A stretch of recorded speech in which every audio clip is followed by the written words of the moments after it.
Many years had passed in Egypt, and the generation of Joseph and all his brothers had died.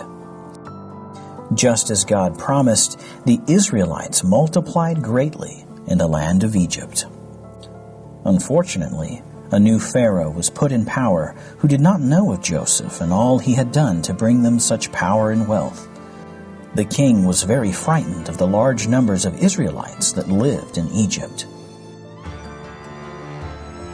He was afraid the Israelites would grow so large that they would want to leave the land and would no longer work to bring wealth to Egypt. So the Egyptians put slave masters over them and forced them into hard and bitter labor as slaves. They worked from dawn to dark in the worst conditions, and they no longer enjoyed the wealth and success that Joseph had brought them. The hard work didn't stop the Israelites from continuing to grow and multiply. The new Pharaoh ordered all the boys born to Israelites to be thrown into the Nile River and killed.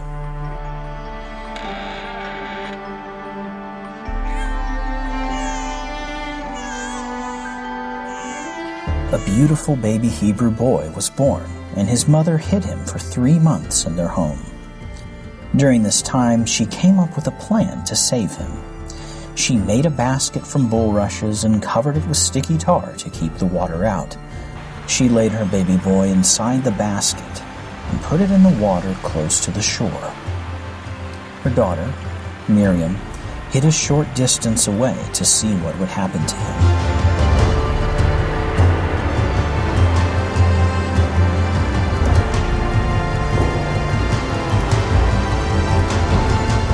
Very soon, the daughter of Pharaoh came down to the river to bathe, and just happened to see the basket floating among the rushes in the river. She asked one of her handmaidens to bring the basket to her, and when she opened the lid, the baby boy began crying. Pharaoh's daughter knew it had to be a Hebrew baby. When Miriam saw this, she quickly came up to Pharaoh's daughter and offered to find a Hebrew woman to nurse the baby boy until he was old enough to come back and live with her as her son. Miriam took the baby boy back to his Hebrew mother, who nursed him and took care of him until he was old enough to go to the palace and live with the Pharaoh's daughter as her adopted son. She named him Moses and raised him as her own.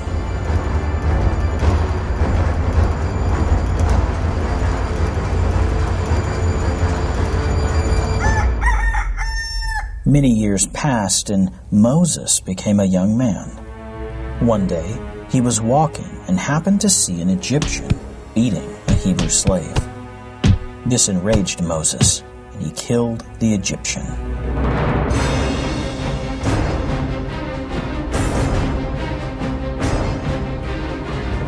When news of what Moses had done reached Pharaoh, he planned on killing Moses. And when Moses heard this, he quickly left Egypt and went to the land of Midian.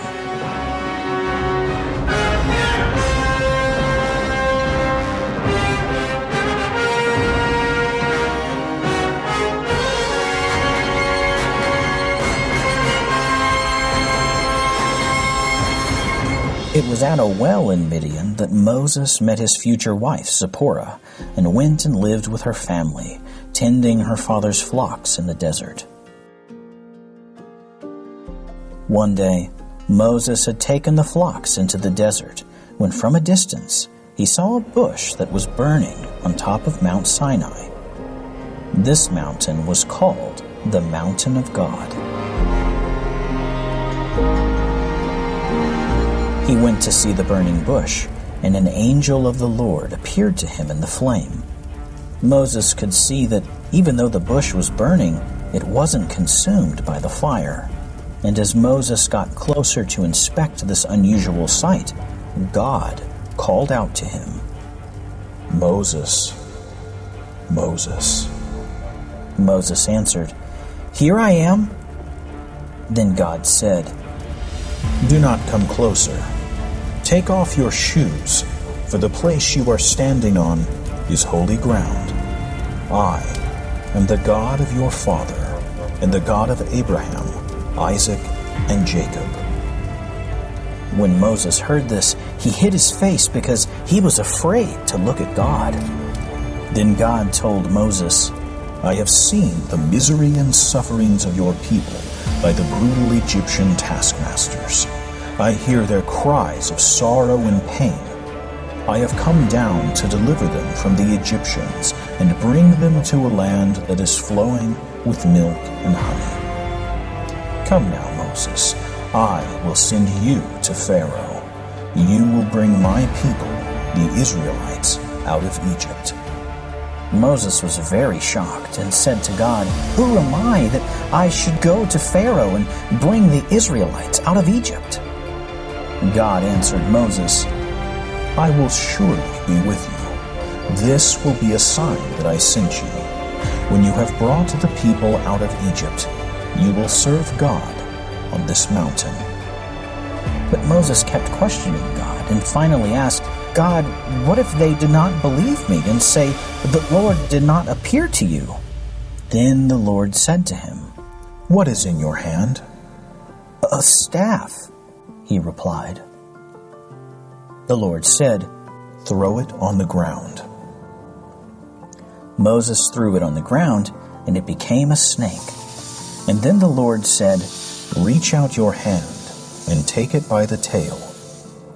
When Moses lifted the snake by the tail, it immediately turned back into his staff. "This," said the Lord, "is so that they may believe that the Lord God has appeared to you." Then the Lord said, "Put your hand inside your jacket." Moses did as the Lord said, and when he pulled it out, it was covered in leprosy, white as snow with the disease. "Now put it back," said the Lord. Moses put his hand back inside his jacket, and when he pulled it out, it was restored and looked the same as his other hand. Then God said, "If they don't believe either of these two signs, or listen to you, then take some water from the Nile, pour it on the ground, and it will become blood." Moses still continued to question God and said, "Oh Lord, I have never been able to speak well, neither in the past or even after you have spoken to me." The Lord answered him, "Who gave man his mouth? Who makes him deaf or mute? Who gives him sight or makes him blind? Is it not I, the Lord? Now go, I will help you speak and will teach you what to say." Even then, Moses replied, "Oh Lord, please send someone else to do it." Finally, God became angry with Moses and said, "Your brother Aaron can speak well and is on his way to meet you. I will help both of you speak and teach you what to do. It will be as if it is your mouth, and he will speak to the people for you." Afterwards, God instructed Moses to go back to Egypt and perform for Pharaoh all the wonders that God had given Moses the power to do. Then God spoke to Aaron and said, "Go to the desert and meet your brother Moses on Mount Sinai, the mountain of God." When Moses saw Aaron, he told him all that God had instructed him to do and the miraculous signs that he had commanded him to perform. Aaron quickly agreed to go with Moses, and they returned to Egypt. They soon gathered all the elders of the Israelites together. Aaron told them everything the Lord said to Moses and also performed the signs. They all believed and were so thankful that God could see their pain and misery. They bowed down to the ground to worship and honor God for sending help to the Israelites.